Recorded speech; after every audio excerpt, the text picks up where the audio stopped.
الحمدللہ وحدہ والصلاة والسلام علی من لا نبی بعدہ اما بعد۔ ناظرین و سامعین، ہمارے اندر ایک خامی ہے، روحانی بیماری ہے جس کو کبر کہا جاتا ہے، تکبر۔ وہ تکبر جو ہے بعض دفعہ انسان کے چال چلن میں ہوتا ہے، اور بعض دفعہ وہ تکبر انسان کی پوشاک سے عیاں ہوتا ہے، اور بعض دفعہ وہ تکبر انسان کی گفتگو اور گفتار سے ہوتا ہے۔ تو یہ ساری صورتیں خطرناک ہیں۔ انسان کی حیثیت ہی کیا ہے اللہ رب العزت کے مقابلے میں؟ اللہ رب العزت کی عظمت کے مقابلے میں انسان کی کوئی حیثیت نہیں ہے۔ تو اتنی عظیم اللہ، اتنی مرتبے والے اللہ، اس کے سامنے یہ اونچا بول بولے، یہ بڑا بول بولے، یہ انسان کو زیب نہیں دیتا۔ انسان کی کوئی حیثیت نہیں ہے اللہ رب العزت کے مقابلے میں۔ پھر یہ ایسے جملے استعمال کرے جو کبر پر دلالت کرتے ہوں، اللہ رب العزت کی ناراضی کا سبب ہو جاتے ہیں۔ ایک واقعہ تفسیر ابن کثیر جلد 4 کے اندر صفحہ 123 کے اندر میں نے ایک واقعہ پڑھا کہ نوفل بن ماہک کہتے ہیں کہ ایک دفعہ میں نجران مسجد کے اندر کھڑا ہوا تھا، تو وہاں پر میں نے ایک نوجوان کو دیکھا، انتہائی خوبصورت، اس کا قد کاٹ، اس کا رنگ و روپ، اس کے چہرے کی لالی اور سرخی، اس کی جوانی، کڑیل جوانی، فرماتے ہیں کہ میں دیکھتے ہی رہ گیا، اس کے حسن کو دیکھتے ہی رہ گیا، اتنی خوبصورت جوان۔ اس نے مجھے اپنی جانب دیکھتا ہوا دیکھ لیا، کہنے لگا کیا دیکھ رہے ہو؟ میں نے کہا کہ آپ کو اللہ نے اتنی خوبصورت بنایا ہے، آپ کی خوبصورتی دیکھ رہا ہوں۔ اس نے ایک جملہ کہا، اور وہ جملہ انتہائی خطرناک تھا۔ اس نے کہا کہ تو کیا تعجب کر رہا ہے؟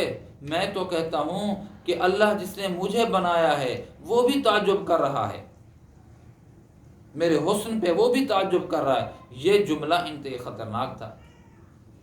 یہ نوفل کہتے ہیں کہ میں نے دیکھا میری آنکھوں کے سامنے جو دراز قد تھا، خوبصورت تھا، اچانک اس کی شکل کا رنگ، اس کی شکل کے اندر جو گورا پن تھا، سفیدی تھی اور اس پہ سرخی تھی، وہ ماند پڑتی جا رہی، وہ اندھیری رات کی طرح اس کا چہرہ ہو گیا سیاہ، اور ادھر رنگ و روپ کے اندر یہ تبدیلی آئی، ادھر اس کے قد کاٹ کے اندر یہ تبدیلی آئی کہ وہ جو قد آور تھا وہ آہستہ آہستہ چھوٹا ہونے لگا، میری آنکھوں کے سامنے چھوٹا ہونے لگا، اتنا چھوٹا ہوا، اتنا چھوٹا ہوا، اتنی بڑا آدمی اتنی چھوٹا ہو گیا کہ ایک بالشت اس کی بقدر، اس کی جو ڈھانچہ ہے وہ ایک بالشت کے بقدر ہو گیا۔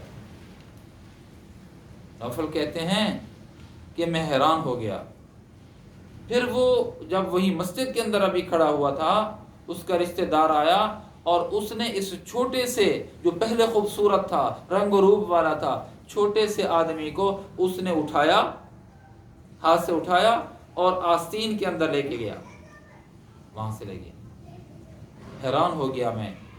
بزرگوں نے لکھا ہے کہ کبر کے ایک جملے نے اس کے رنگ و روپ کو ماند کر دیا، اور اللہ کی ایسی اس کے اوپر ناراضی آئی عزیزوں کہ فوراً اس کی پکڑ ہو گئی۔ جتنے جملے میں اور آپ بول جاتے ہیں، خیال کر کے بھی اور بے خیالی کے اندر بھی، دانستہ بھی نادانستہ بھی، ایسے جملے کہہ جاتے ہیں جو کبر پہ غمازی اور دلالت کرتے ہیں۔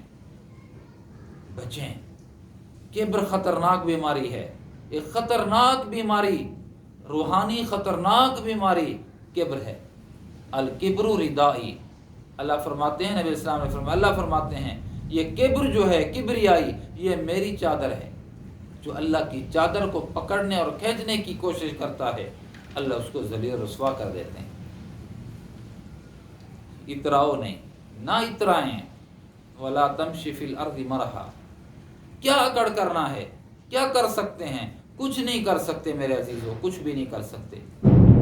اپنے کپڑوں پہ مان نہ کریں، کبر نہ کریں، اپنے جسم پہ، اپنے جسم کی خوبصورتی پہ، ڈیل ڈول پہ، رنگ و روپ پہ، مال و دولت پہ گھمنڈ نہیں ہونا چاہیے، کبر نہیں ہونا چاہیے، ورنہ اس خطرناک بیماری میں مبتلا ہو کر کہیں اللہ کی ناراضی اور پکڑ میں نہ آ جائیں۔